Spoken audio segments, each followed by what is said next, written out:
আপনি কখনো কোনো সরোবরের দিকে তাকান, যার জল হলো শান্ত, স্থির। আপনি স্পষ্ট দেখতে পাবেন সেই সরোবরের তলদেশে কি রয়েছে।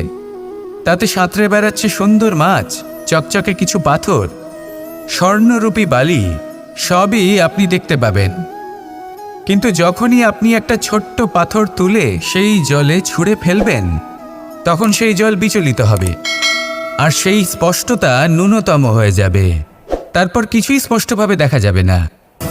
এই ঘটনা মানুষের সাথেও ঘটে। মানুষ যদি বিচলিত হয়ে পড়ে, তখন সে বুঝতে পারে না যে বর্তমানে কি হয়ে চলেছে আর ভবিষ্যতে কি করা উচিত। কিন্তু সেই মানুষ যদি শান্ত থাকেন, স্থির থাকেন, ধন্যাত্মক থাকেন, তাহলে নিশ্চিত রূপেই বুঝতে পারবেন যে বর্তমানে কি করতে হবে আর ভবিষ্যতে কি করতে হবে। তাই নিজের মধ্যে সেই স্থিরতা আনুন, সেই ধৈর্য ধরুন, নিজেকে শান্ত রাখুন, আর সবার মধ্যে ভালোবাসা ছড়িয়ে দিন। এই মন প্রসন্ন হয়ে বলবে, রাধা রাধা। সম্পর্ক এ হলো এক বন্ধন যা আমাদের এক সূত্রে বেঁধে রাখে। কিন্তু এমন কিছু ব্যক্তি থাকেন যারা এই সম্পর্কের বিষয়ে নিজস্ব একটা ধারণা করে ফেলেন, যে সম্পর্ক এরকম হওয়া উচিত, সম্পর্ক সেরকম হওয়া উচিত।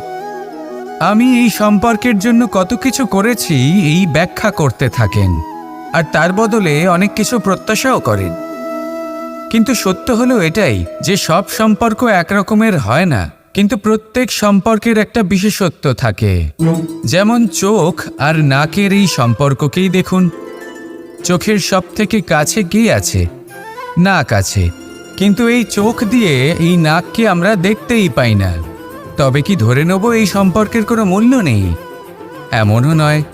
ঠিক এইভাবেই যদি কোনো ব্যক্তি তার আবেগ আপনার কাছে ব্যক্ত করতে না পারেন, বা প্রকট করতে না পারেন, বা আপনাকে বোঝাতে না পারেন, তাহলে তার মানে এটা নয় যে তার সাথে আপনার সম্পর্কের তিক্ততা রয়েছে। এমনটা কখনোই নয়। শুধু চোখ আর নাকের এই সম্পর্কের মতোই হলো আমাদের জীবনে আমাদের আপনজনের সাথে সম্পর্ক।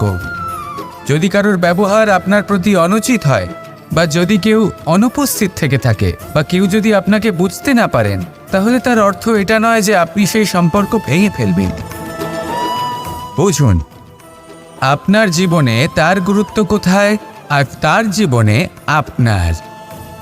সম্পর্ক গড়ে তুলুন, তাকে পালন করতে শিখুন, একসাথে মিলে চলুন। এই মন সুপ্রসন্ন হয়ে বলবে, রাধা রাধা। এই সমগ্র সংসারের সবথেকে গুরুত্বপূর্ণ ব্যক্তি কে? স্বয়ং আপনি। নিজের জন্য তো বটেই, তাই না? কারণ যখন আপনি জন্মগ্রহণ করেন, নিজের চোখ খোলেন, এই সংসারে আসেন, তখনই তো এই সংসারকে আপনি দেখতে পান, অনুভব করতে পারেন। এখানকার আবেগ, এখানকার মানুষজন তখন থেকেই অনুভব করেন। যদি আপনি না থাকেন, তাহলে এই সংসারের অস্তিত্ব আপনার কাছে শূন্যের সমান, তাই না? আপনি না থাকলে এই সংসারও আপনার কাছে নেই। এবার সবাই বলবেন যে এ তো সত্যি কথা। সেই অনুযায়ী তো আমার স্বার্থপর হওয়া উচিত, অহংকারী হওয়া উচিত, কারণ আমার কাছে আমিই তো সব কিছু। দৃষ্টিভঙ্গি পাল্টে দেখুন। আপনার কাছে সবথেকে বেশি গুরুত্বপূর্ণ ব্যক্তি কে? আপনি নিজেই। সেই মানুষটি কেমন হওয়া উচিত একটু ভেবে দেখুন। সবসময় সকলকে সাহায্য করুন, একসাথে মিলে পরিশ্রম করুন, সাহায্য করুন অন্যদেরকে। এটা অতি আবশ্যক। এবং তার থেকেও বেশি গুরুত্বপূর্ণ হলো এটাই যে আপনার মনে যেন কখনো এই বিষয়ে ভয় না থাকে যে আমি আমার প্রিয়জনদের, আমার কাছের মানুষগুলিকে হারিয়ে ফেলব। এই ভয় কখনোই মনের মধ্যে থাকা উচিত নয়। যদি ভয় থাকে তাহলে থাকুক এই বিষয়ে যে সকল মানুষ আমার জীবন থেকে, আমার থেকে দূরে চলে যাচ্ছেন, তাদের বাধা দিতে দিতে আমি যেন নিজেকেই না হারিয়ে ফেলি, নিজের অস্তিত্বকেই না হারিয়ে ফেলি, নিজের ব্যক্তিত্বকে, নিজের বিচারধারাকে, নিজের করুণার শক্তি না হারাই। তাহলে এই ভয় ত্যাগ করুন আর আমার সাথে ভালোবেসে বলুন, রাধা রাধা। এই ফল কি তা বলার কোনো প্রয়োজন নেই। এই ফল কতটা সুস্বাদু সেটাও বলার কোনো প্রয়োজন নেই। ধরুন এমন কোনো মানুষ আসলেন যিনি জানেন না এটা কোন ফল, তিনি এটা দেখে ভাববেন এ তো কাঁটার একটা গুচ্ছ মনে হচ্ছে, নিয়ে ফেলে দেবেন। সেখানে দ্বিতীয় কোনো ব্যক্তি যিনি বুঝদার, তিনি দেখবেন, ভাববেন যে প্রকৃতি এর গায়ে এত কাঁটা কেন দিয়েছে, অবশ্যই সুরক্ষার জন্য দিয়েছে, অর্থাৎ ভিতরে অবশ্যই অমূল্য কিছু রয়েছে। সেই ধরনের ব্যক্তি এই ফলের অন্তরে প্রবেশ করেন এবং এই ফলের আনন্দ উপভোগ করেন। এরকমই কিছুটা আমাদের সংসারেও আমরা দেখতে পাই। প্রত্যেক দিন আমরা নতুন নতুন মানুষের সাথে পরিচিত হই। এমন কিছু ব্যক্তি থাকেন যাদের সাথে প্রথম আলাপের পর আমাদের এটা মনে হয় যে এই ব্যক্তিকে দেখে একটু রাগী ব্যক্তি মনে হচ্ছে, বড়ই অহংকারী বোধ হচ্ছে, উদ্ধত মনে হচ্ছে। বেশিরভাগ মানুষ প্রথম আলাপের পরে তাদের সাথে দূরত্ব বজায় রাখবেন, কিন্তু যিনি বুঝদার ব্যক্তি তিনি ভাববেন যে এই ব্যক্তি এমন কেন করছেন। হয়তো সুরক্ষার খাতিরে এই ব্যক্তি নিজেকে এরকম করে তুলেছেন যাতে অন্য কোনো ব্যক্তি এসে ওনার সময় নষ্ট না করেন, ওনার আবেগের সাথে ছলনা না করেন, খেলা না করেন। হয়তো অতীতে এমন কোনো ঘটনা ঘটেছে যার জন্য এই ব্যক্তি কিছুটা এরকম হয়ে গেছেন।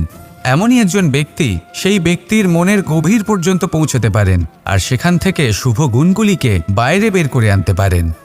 এরকমই ব্যক্তি হয়ে উঠুন, এমন বুঝদার ব্যক্তি হয়ে উঠুন যিনি সামনের ব্যক্তির খারাপ গুণগুলিকে অবহেলা করে হৃদয়ের অন্তঃস্থল থেকে শুভ গুণগুলিকে প্রকাশিত করে এবং সেই ব্যক্তিকে দেখাতে পারে। এমন ব্যক্তি হয়ে উঠুন যিনি নিজের জীবনকেও সফল করে তোলেন এবং অন্যের জীবনকেও। আসুন আমার সাথে ভালোবেসে বলুন, রাধা রাধা। আমি জীবনে অনেক ভালো মানুষের সংস্পর্শে এসেছি। এমন ব্যক্তি যিনি আজীবন জ্ঞান লাভ করে থাকেন, পড়তেই থাকেন, পড়তেই থাকেন, জ্ঞান অর্জন করতেই থাকেন, অত্যাধিক জ্ঞান অর্জন করতে থাকেন। কিন্তু এইটুকুই কি যথেষ্ট? ধরে নিন কোনো ব্যক্তি শিল্পকলার বিষয়ে অনেক বই পড়ে ফেলেছেন, কিন্তু কখনো শিল্পকর্মই করেননি। তাহলে সেই জ্ঞানের কি লাভ? কোনো লাভ নেই। এবার এটাই আমাদের জীবনে শেখা প্রয়োজন। আমরা জ্ঞান অর্জন করি কিন্তু তা যাপন করি না, তা কর্মজীবনে প্রয়োগ করি না। তাহলে এতে কি লাভ হবে? জ্ঞান আছেই সেই জন্য যাতে আমরা জীবনকে আরও শ্রেষ্ঠ করে তোলার জন্য তাকে প্রয়োগ করি। এই জ্ঞান এবং কর্মের একসাথে পথ চলাটাই আবশ্যক। তবেই এই জ্ঞান অভিজ্ঞতায় পরিণত হবে। আর অভিজ্ঞতা দ্বারা যে জ্ঞান লাভ হয় সেটাই সবথেকে বেশি গুরুত্বপূর্ণ, সেটাই হলো সবথেকে বেশি লাভদায়ক। সেই জন্য শুধু জ্ঞান অর্জন করবেন না, তাকে প্রয়োগ করুন, তাকে কর্মজীবনে প্রয়োগ করুন, জীবনকে আরও শ্রেষ্ঠ করে তুলুন। আর আমার সাথে ভালোবেসে বলুন, রাধা রাধা। এটা হলো একটা সাদা পাতা। এবার এতে আমি যাই লিখব সেটাই এর অস্তিত্ব হবে। এতে আমি প্রেমের কিছু কথা লিখে একে প্রেমপত্র বানিয়ে তুলতে পারি। মাতা পিতার জন্য একটা শুভ সংবাদ লিখতে পারি। শত্রুর বিষয়ে সতর্ক করব বলে সেনাকে একটা সংবাদ লিখতে পারি। দ্বারকাবাসীর জন্য কোনো সংবাদ পাঠাতে পারি। যাই লিখব এই পত্র সেটাই হয়ে উঠবে। সেই রকমই হলো আমাদের জীবন। আমরা যেমন কর্ম আমরা করব, আমাদের অস্তিত্ব এবং ব্যক্তিত্ব ঠিক তেমনই হয়ে উঠবে। যদি আপনি একটা অসাধারণ, উজ্জ্বল এবং সম্মানজনক জীবনযাপন করতে চান, তাহলে তার একটা রহস্য আপনাকে বলি। যেমন কথন হবে, কর্ম তেমন হবে। অর্থাৎ যতটুকু বলেছেন ততটুকুই করুন, আর যতটুকু করেছেন ততটুকুই বলুন। এই একটা নিয়ম যদি আপনারা পালন করেন, তাহলে এই সংসারের সমস্ত পণ্ডিত আপনাকে অবশ্যই সম্মান করবেন। তাহলে এটাই করুন আর আমার সাথে ভালোবেসে বলুন, রাধা রাধা। বিন্দু বিন্দু জলেই সাগর নির্মাণ হয়। এবার এই কথা আমরা সকলে জানি।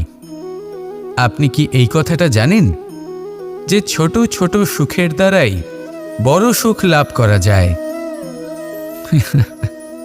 একজন বাবাকে দেখুন, সন্তানের জন্ম থেকে তার যুবক হওয়া পর্যন্ত তার সাথে ছোট ছোট সুখ যাপন করেন। এই ছোট ছোট সুখগুলি তাদের প্রেমের সম্পর্কে গভীরতা নিয়ে আসে এবং প্রেমের এই গভীরতা তাদের জীবনে বড় সুখ নিয়ে আসে।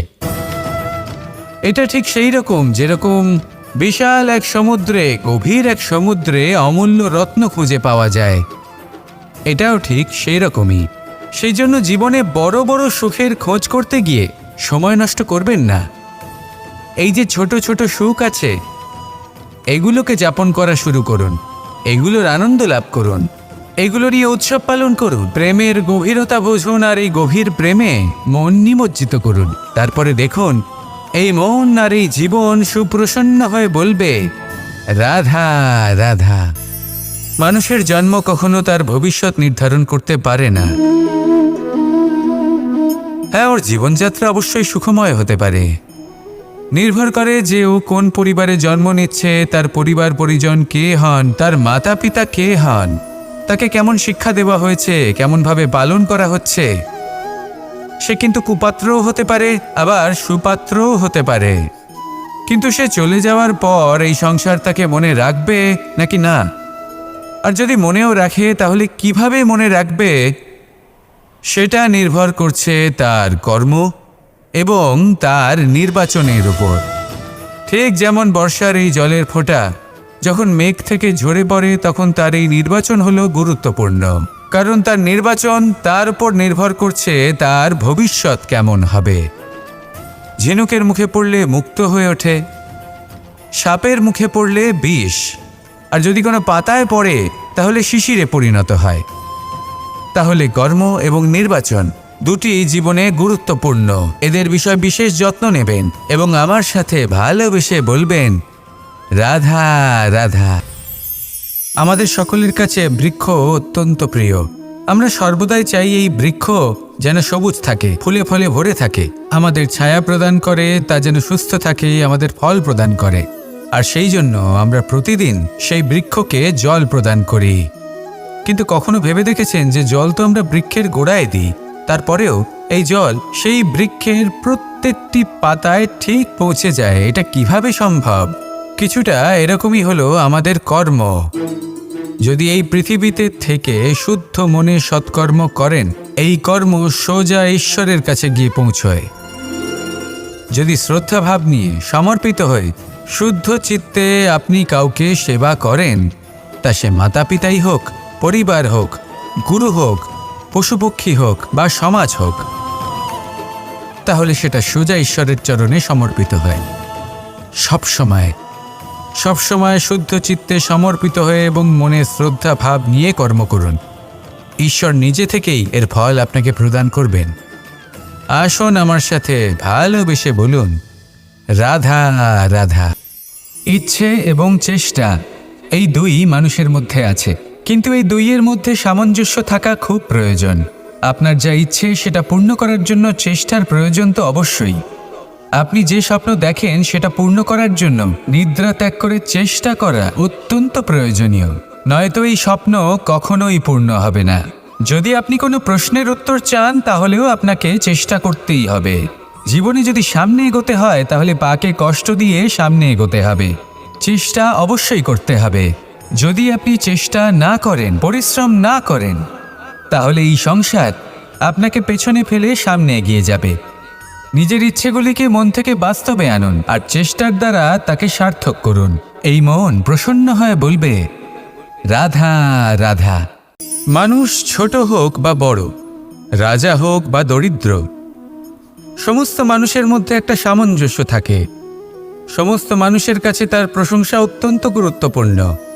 সে খুবই প্রসন্ন হয় যদি আপনি তার প্রশংসা করেন, কিন্তু আপনি যদি তাকে এটা বলেন যে এটা তোমার ভুল ছিল, তোমার কিছু খামতি ছিল, তখন সেটা সে মানতে রাজিই থাকে না। সব মানুষ এটা শুনতে পছন্দ করে যে সে যেটা করেছে সেটাই সর্বোত্তম। এবার আমি আপনাকে একটা কথা বলি, এই হলো নিন্দা, এই হলো প্রশংসা, আর এই হলো সত্য, যা সবার থেকে উচ্চস্থানীয়। সেই জন্য মানুষ আয়না দেখে। আয়না তাকে তার সৌন্দর্য দেখায় না, তাকে দেখায় যা সত্য, যাতে মানুষ আরও সুন্দর হওয়ার চেষ্টা করতে থাকে। তাই আয়না অত্যন্ত গুরুত্বপূর্ণ সত্যকে জানার জন্য। জীবনে নিন্দুকের মাহাত্ম্য প্রশংসকের মাহাত্ম্যের থেকে অনেক বেশি। কেন? কারণ তারা আপনাকে আপনার খামতি দেখায়, আপনার ভুলগুলো বুঝিয়ে দেয়, আপনাকে একটা সুযোগ দেয় নিজেকে শুধরে নিতে, নিজেকে আরো শ্রেষ্ঠ করে তুলতে, যা প্রশংসক করতে পারে না।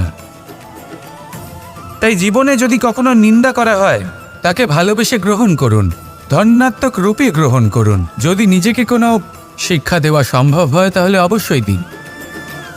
দেখবেন মন প্রসন্ন হয়ে বলবে, রাধা রাধা।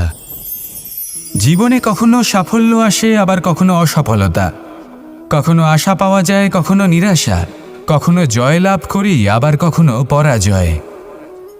এর পেছনের কারণটা জানা অত্যন্ত প্রয়োজনীয়। যদি আমি পরাজয়ের কথা বলি, যখনই আমরা পরাজয় লাভ করি আমরা ভাবতে থাকি যে এমন কেন হলো? আমাদের শত্রু কি বেশি শক্তিশালী ছিল, নাকি আমাদের নীতিতে কোনো খামতি ছিল? এই সমস্ত কারণের পেছনে খুব বড় একটা কারণ থাকে, আর সেই কারণ আমাদের অন্তরে সুপ্ত থাকে। ধরে নিন একটা পথ, তাতে আপনি চলছেন, সেই পথ কাঁটায় পরিপূর্ণ, কিন্তু আপনি পাদুকা পরে রয়েছেন আর আপনি হেঁটে সামনে এগিয়ে যান। এবার এমন একটা পথ এলো যা পুষ্পে ঢাকা, আর আপনি পাদুকা পরে রয়েছেন, কিন্তু আপনার পাদুকাতে একটা পাথর আটকে গেল।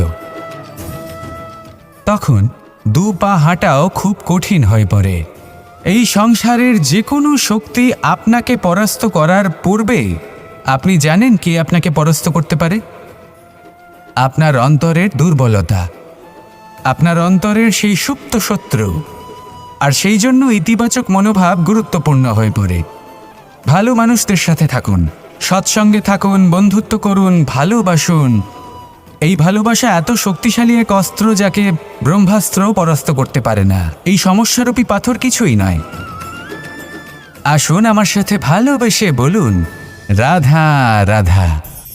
মানুষের দুটো রূপ রয়েছে।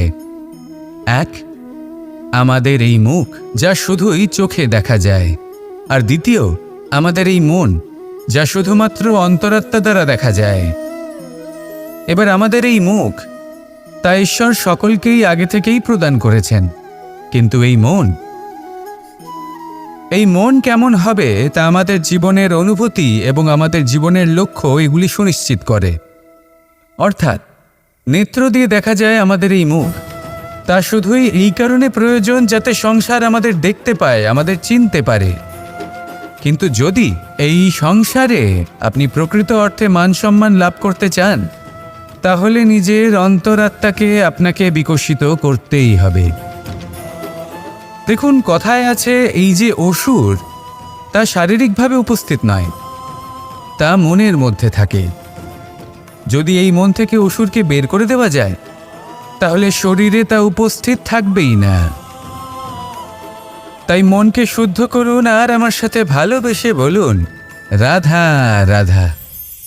মানুষ যখনই একে অপরের সামনে নিজেদের হৃদয়ের ভাবনা প্রকাশ করে, তখন এক অত্যন্ত প্রভাবশালী মাধ্যম তারা ব্যবহার করে, যাকে ভাষা বলা হয়।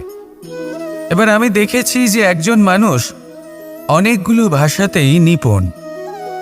আমি এটাও দেখেছি যে মানুষ অনেকগুলো ভাষায় কথা বলে, কখনো কখনো অনেক ভাষা মিলিত করে তার প্রয়োগ করে, উচিত প্রকারে তাকে ব্যবহার করে না, না সেটাকে সম্মান করে, আর না ভাষাকে শুদ্ধ রাখে।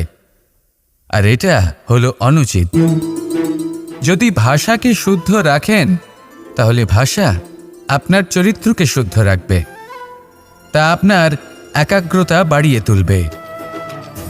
এই প্রত্যেক ধ্বনিকে অনুভব করে যদি আপনি শব্দের উচ্চারণ করেন, ভাষাকে প্রয়োগ করেন, তাহলে আপনিও আনন্দ পাবেন, আর যিনি শুনছেন সেই ব্যক্তির কানেও মধুর শব্দ বাজবে। তাই মনে রাখবেন, যে ব্যক্তি ভাষার পবিত্রতাকে সম্মান করে, তাকে সংসারও সম্মান করে। ভাষাকে শুদ্ধ এবং পবিত্র রাখুন, তাহলে ভাষা আপনার চরিত্রকেও শুদ্ধ এবং পবিত্র রাখবে। আর এই মন সুপ্রসন্ন হয়ে বলবে, রাধা রাধা। এ হলো রামায়ণের সময়কালের কথা। সেতু নির্মাণ করার কাজ চলছিল। সমস্ত বানর সেনা এই কাজে নিযুক্ত হয়েছিলেন। বড় বড় পাথর তুলে নিয়ে এই বানর সেনা সমুদ্রে ফেলছিলেন। এই কাজ চলছিল।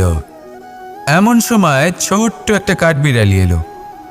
ছোট ছোট মাটির ডেলা হাতে নিয়ে সাগরের কাছে যাচ্ছিল আর বড় বড় পাথরের পাশে রেখে দিচ্ছিল, যথাসম্ভব সেখানে রেখে আসছিল। সারা দিন ধরে সে এই পরিশ্রম করেই যাচ্ছিল। এবার শ্রীরাম তার এই কাজ দেখতে পেলেন। সেই ছোট্ট কাঠবিড়ালিটিকে নিজের হাতে তুলে নিলেন এবং অত্যন্ত ভালোবেসে তার পিঠে হাত বুলিয়ে দিলেন। কথায় আছে যে কাঠবিড়ালির পিঠে যে দাগ আছে সেই 3টি দাগ এসেছে শ্রীরামচন্দ্রের 3 আঙুলের থেকে। যে কাজ আপনি করছেন তাতে সমস্ত শক্তি প্রয়োগ করুন। যতটা আপনার সামর্থ্য রয়েছে, যতটা আপনার প্রতিভা রয়েছে, সম্পূর্ণভাবে উৎসর্গ করে দিন। ঠিক এমনভাবে কর্ম করুন। সেই কাঠবিড়ালি কিন্তু তাই করেছিল। সেই জন্য শ্রীরামের সাথে সেও সেই কাহিনীতে অমর হয়ে গেছিল। সম্পূর্ণ শক্তি প্রয়োগ করুন, সম্পূর্ণ সামর্থ্যের সাথে কর্ম করুন, কারণ এটাই হলো শ্রেষ্ঠ পথ কোনো কর্ম করার। আসুন আমার সাথে ভালোবেসে বলুন, রাধা রাধা। এই সংসারে যখন সাফল্যের পথে আপনি অগ্রসর হবেন, তখন আপনার পরিশ্রম, একাগ্রতা, সাহসের সাথে সাথে সমাজের মানসিকতাও সহ্য করতে হবে। প্রত্যেক ব্যক্তি কিছু না কিছু ভাবেন, কিছু না কিছু বলেন। কিছু মানুষ এমন আছেন যারা ভাববেন যে আপনি কিছুই করতে পারবেন না। তারা আপনার নিন্দা করবেন, আর এই নিন্দার কথা ভেবেই আমরা ভয়ভীত হয়ে পড়ি। সেই কারণে নিজেদের আশা, নিজেদের বিশ্বাস হারিয়ে ফেলি। এবার যদি সেই নিন্দার ভয়ে আমরা লক্ষ্যচ্যুত হই, তাহলে সেটা অনুচিত। সেই জন্য জীবনে শুধু পরিশ্রম করতে থাকুন, সামনে এগোতে থাকুন। যেই দিন আপনি আপনার লক্ষ্য লাভ করবেন, সেই প্রত্যেক ব্যক্তি যারা নিন্দা করছিলেন তাদের দৃষ্টি আপনা থেকেই পাল্টে যাবে, ঠিক কিনা? এই সংসারকে যা প্রাণ চায় তাই বলতে দিন। যদি আপনি কারোর কথা শুনতে চান, তাহলে নিজের অন্তরের কথা শুনুন। সেটাই আপনাকে উচিত পথে নিয়ে যাবে। সামনে অগ্রসর হতে থাকুন, পরিশ্রম করুন। এমন একটা দিন আসবে যেদিন এই নিন্দুক ব্যক্তিরা আপনার লক্ষ্যপ্রাপ্তির উদাহরণ সবাইকে দেবে। আসুন আমার সাথে ভালোবেসে বলুন, রাধা রাধা। মানুষ সুখী জীবনযাপনের প্রতি এতটাই অভ্যস্ত হয়ে পড়ে যে একটা ছোট্ট সমস্যা এলেই সে সবার থেকে সাহায্য চাইতে শুরু করে দেয়। সে সাহায্য লাভও করে এবং সেই সংকট থেকে সে বেরিয়েও আসে। কিন্তু এই সাহায্য কিছু মুহূর্তের, আর কিছু মুহূর্তের হলো এই দুঃখ। এই 2 মুহূর্তের সাহায্যের জন্য আজীবন আপনি তার কাছে ঋণী হয়ে থাকেন। আর মানবিকতার খাতিরে আপনার মনে কৃতজ্ঞতা জেগে ওঠে। আর সেই কৃতজ্ঞতা বোধ হলো যে আপনি কখনো সেই ব্যক্তিকে ছাপিয়ে যেতেই পারবেন না। সেই জন্য জীবনে সবসময় চেষ্টা করবেন নিজেকে প্রস্তুত রাখতে সেই সব সমস্যার জন্য, সেই সব বাধার জন্য যেগুলো আপনার জীবনে আসতে পারে। ততক্ষণ সাহায্য চাইবেন না যতক্ষণ না অন্য কোনো পথ না থাকছে। সাহায্য চাওয়া অনুচিত নয়, কিন্তু সাহায্য চাইলে এবং সাহায্য পেলে আপনি আজীবন কৃতজ্ঞ এবং ঋণী হয়ে থাকবেন। আর তারপর একদিন আপনি পরিবর্তন দেখতে পাবেন যে কিভাবে আপনি ছোট ছোট সমস্যার জন্য সাহায্য না চেয়ে বড় বড় সমস্যার সম্মুখীন হতে প্রস্তুত হয়ে গেছেন। এটাই হলো সংসারের নীতি। এটাই পালন করুন আর আমার সাথে ভালোবেসে বলুন, রাধা রাধা। এমন অনেক মানুষ আছেন যারা আমাকে ভগবানের পরিভাষা জানতে চান, যে ভগবান আসলে কি, তিনি কেমন। এবার দেখুন, ভগবান হোক বা আপনার স্বপ্ন হোক বা আপনার লক্ষ্য হোক না কেন, সেই লক্ষ্য তখনই পূর্ণ হয়, তখনই তাকে লাভ করা সম্ভব যখন আপনার দৃষ্টিভঙ্গি মঙ্গলময় হয়। যখন আপনি নিজে মনে করবেন যে আমি যেটা পেতে চাইছি তা শুভ। উদাহরণস্বরূপ, কোনো পাখিকে দেখুন, সে গাছের ডালে বসে এবং সেখানেই বিশ্রাম করে, কিন্তু পড়ে না। কেন? কারণ ওর বিশ্বাস যে যে শাখার ওপরে ও বসে আছে সেটাই হলো ওর বাসস্থান। যদি আপনি বিশ্বাস করেন, তাহলে আপনি পাথরের মধ্যেও ভগবান দর্শন করতে পারবেন। আর যদি বিশ্বাস না থাকে তাহলে যদি ভগবান সামনে দাঁড়িয়েও থাকে তবেও আপনার বিশ্বাস হবে না। তাই বিশ্বাস করতে শিখুন। এই বিশ্বাসের আধারেই আপনি সেই সব কিছু পাবেন যা আপনি পেতে চাইছেন। আসুন আমার সাথে ভালোবেসে বলুন, রাধা রাধা। গুরু, যিনি পথ দেখান, আমাদের জীবনে অত্যন্ত গুরুত্বপূর্ণ, অত্যন্ত আবশ্যক। কিন্তু কিছু মানুষ মনে করেন যে গুরুর কোনো প্রয়োজন নেই, কারণ এই সমগ্র জ্ঞান মানুষের অন্তরেই নিহিত রয়েছে। এবার প্রশ্ন এটাই, যদি সমস্ত জ্ঞান মানুষের অন্তরে নিহিত থাকে তাহলে গুরুর কি প্রয়োজন? আর যারা আজ পর্যন্ত গুরুকে মেনে এসেছেন তারা কি অনুচিত করেছেন? এর উত্তর আমি আপনাকে দেব একটা উদাহরণ দ্বারা। একটা কাঠ যা জ্বলনশীল, জ্বলনের ঊর্জা তার অন্তরে নিহিত রয়েছে, কিন্তু তার জ্বলনের জন্য বাইরে থেকে একটা অনুঘটকের প্রয়োজন হয়। এই অনুঘটকই হলেন আপনার গুরু। উত্তাপ যা একটা কাঠকে জ্বালাতে পারে, সেই উত্তাপ হলো গুরুর প্রচেষ্টা। যদি সেই গুরুই না থাকে, তার প্রচেষ্টাই না থাকে, তাহলে সেই সমস্ত জ্ঞান যা মানুষের অন্তরে নিহিত তা ব্যর্থ হয়ে যাবে। যদি আপনার সাথে আপনার গুরু থাকেন, আপনার পথ প্রদর্শন করেন, আপনার অন্তরের জ্ঞানকে বাইরে নিয়ে আসতে পারেন, তাহলে তাকে সম্মান করুন। আর আমার সাথে ভালোবেসে বলুন, রাধা রাধা। असतो मा सद्गमय, तमसो मा ज्योतिर्गमय, মৃত্যুর্মা মৃতঙ্গময়। জ্ঞান সেটাই যা অসত্য থেকে সত্যের পথে চালিত করে। প্রকাশ সেটাই যা অন্ধকার থেকে আলোর পথে নিয়ে আসে। জীবন সেটাই যা মৃত্যু থেকে অমরত্বের পথে নিয়ে যায়। এবার এই তিনটে, জ্ঞান, জীবন এবং প্রকাশ, একই রকম। শূন্য থেকে এর উৎপত্তি হয় এবং আস্তে আস্তে আপনার জীবনে বিস্তার লাভ করে। এবার আমরা এটাই ভাবি যে কেমন করে এই তিনটিকে আগলে রাখা যায়। এর উত্তর হলো, এদের আগলে রাখার প্রয়োজনই নেই, ভাগ করে দিতে হবে। কোনো বৃক্ষকেই দেখে নিন, একটি বৃক্ষ অনেক বছর ধরে বেঁচে থাকে। কেন? কারণ সে ভাগ করে দিতে জানে। সে নিজের বীজ ছড়িয়ে দেয়, এই ধরিত্রীতে দেয়, সেই বীজ যা অঙ্কুরিত হয়ে এক নতুন বৃক্ষকে জন্ম দেয়। শুধু ছড়িয়ে দিয়ে একটি বৃক্ষ জীবন দান করতে পারে। যদি কোনো ব্যক্তি জ্ঞান ছড়াতে শিখে যান, যদি প্রকাশ, আলোর কিরণ ছড়িয়ে দিতে শিখে যায়, কোনো ব্যক্তি তার জীবনের সুখ ছড়িয়ে দিতে শিখে যান, তাহলে তিনি মৃত্যুর পরও মৃত হন না। এই ভাগ করে দেওয়ার সুখটাই কিছুটা আলাদা। এই সুখ অনুভব করুন আর আমার সাথে ভালোবেসে বলুন, রাধা রাধা। আপনি কখনো কোনো সরোবরের দিকে তাকান, যার জল হলো শান্ত, স্থির। আপনি স্পষ্ট দেখতে পাবেন সেই সরোবরের তলদেশে কি রয়েছে। তাতে সাঁতরে বেড়াচ্ছে সুন্দর মাছ, চকচকে কিছু পাথর, স্বর্ণরূপী বালি, সবই আপনি দেখতে পাবেন। কিন্তু যখনই আপনি একটা ছোট্ট পাথর তুলে সেই জলে ছুঁড়ে ফেলবেন, তখন সেই জল বিচলিত হবে আর সেই স্পষ্টতা ন্যূনতম হয়ে যাবে। তারপর কিছুই স্পষ্টভাবে দেখা যাবে না। এই ঘটনা মানুষের সাথেও ঘটে। মানুষ যদি বিচলিত হয়ে পড়ে, তখন সে বুঝতে পারে না যে বর্তমানে কি হয়ে চলেছে আর ভবিষ্যতে কি করা উচিত। কিন্তু সেই মানুষ যদি শান্ত থাকেন, স্থির থাকেন, ধন্যাত্মক থাকেন, তাহলে নিশ্চিত রূপেই বুঝতে পারবেন যে বর্তমানে কি করতে হবে আর ভবিষ্যতে কি করতে হবে। তাই নিজের মধ্যে সেই স্থিরতা আনুন, সেই ধৈর্য ধরুন, নিজেকে শান্ত রাখুন আর সবার মধ্যে ভালোবাসা ছড়িয়ে দিন। এই মন প্রসন্ন হয়ে বলবে, রাধা রাধা। সম্পর্ক এ হলো এক বন্ধন যা আমাদের এক সূত্রে বেঁধে রাখে। কিন্তু এমন কিছু ব্যক্তি থাকেন যারা এই সম্পর্কের বিষয়ে নিজস্ব একটা ধারণা করে ফেলেন যে সম্পর্ক এরকম হওয়া উচিত, সম্পর্ক সেরকম হওয়া উচিত। আমি এই সম্পর্কের জন্য কত কিছু করেছি এই ব্যাখ্যা করতে থাকেন। আর তার বদলে অনেক কিছু প্রত্যাশাও করেন।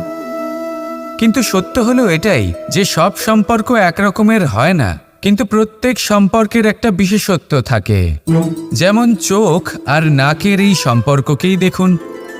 চোখের সব থেকে কাছে কে আছে? নাক আছে। কিন্তু এই চোখ দিয়ে এই নাককে আমরা দেখতেই পাই না। তবে কি ধরে নেব এই সম্পর্কের কোনো মূল্য নেই?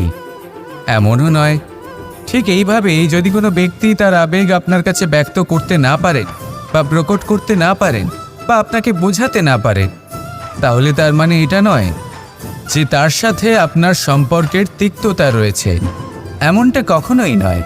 শুধু চোখ আর নাকের এই সম্পর্কের মতোই হলো আমাদের জীবনে আমাদের আপনজনের সাথে সম্পর্ক।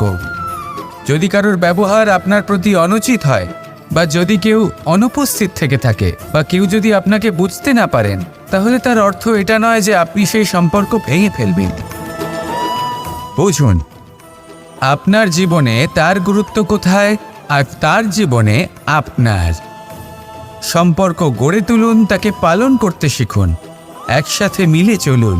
এই মন সুপ্রসন্ন হয়ে বলবে, রাধা রাধা। এই সমগ্র সংসারের সবথেকে গুরুত্বপূর্ণ ব্যক্তি কে? স্বয়ং আপনি। নিজের জন্য তো বটেই, তাই না? কারণ যখন আপনি জন্মগ্রহণ করেন, নিজের চোখ খোলেন, এই সংসারে আসেন, তখনই তো এই সংসারকে আপনি দেখতে পান, অনুভব করতে পারেন। এখানকার আবেগ, এখানকার মানুষজন তখন থেকেই অনুভব করেন। যদি আপনি না থাকেন, তাহলে এই সংসারের অস্তিত্ব আপনার কাছে শূন্যের সমান, তাই না? আপনি না থাকলে এই সংসারও আপনার কাছে নেই। এবার সবাই বলবেন যে এ তো সত্যি কথা। সেই অনুযায়ী তো আমার স্বার্থপর হওয়া উচিত, অহংকারী হওয়া উচিত, কারণ আমার কাছে আমিই তো সব কিছু। দৃষ্টিভঙ্গি পাল্টে দেখুন। আপনার কাছে সবথেকে বেশি গুরুত্বপূর্ণ ব্যক্তি কে? আপনি নিজেই। সেই মানুষটি কেমন হওয়া উচিত একটু ভেবে দেখুন। সবসময় সকলকে সাহায্য করুন, একসাথে মিলে পরিশ্রম করুন, সাহায্য করুন অন্যদেরকে। এটা অতি আবশ্যক। এবং তার থেকেও বেশি গুরুত্বপূর্ণ হলো এটাই যে আপনার মনে যেন কখনো এই বিষয়ে ভয় না থাকে যে আমি আমার প্রিয়জনদের, আমার কাছের মানুষগুলিকে হারিয়ে ফেলব। এই ভয় কখনোই মনের মধ্যে থাকা উচিত নয়। যদি ভয় থাকে তাহলে থাকুক এই বিষয়ে যে সকল মানুষ আমার জীবন থেকে, আমার থেকে দূরে চলে যাচ্ছেন, তাদের বাধা দিতে দিতে আমি যেন নিজেকেই না হারিয়ে ফেলি, নিজের অস্তিত্বকেই না হারিয়ে ফেলি, নিজের ব্যক্তিত্বকে, নিজের বিচারধারাকে, নিজের করুণার শক্তি না হারাই। তাহলে এই ভয় ত্যাগ করুন আর আমার সাথে ভালোবেসে বলুন, রাধা রাধা। এই ফল কি তা বলার কোনো প্রয়োজন নেই। এই ফল কতটা সুস্বাদু সেটাও বলার কোনো প্রয়োজন নেই। ধরুন এমন কোনো মানুষ আসলেন যিনি জানেন না এটা কোন ফল। তিনি এটা দেখে ভাববেন এ তো কাঁটার একটা গুচ্ছ মনে হচ্ছে, নিয়ে ফেলে দেবেন।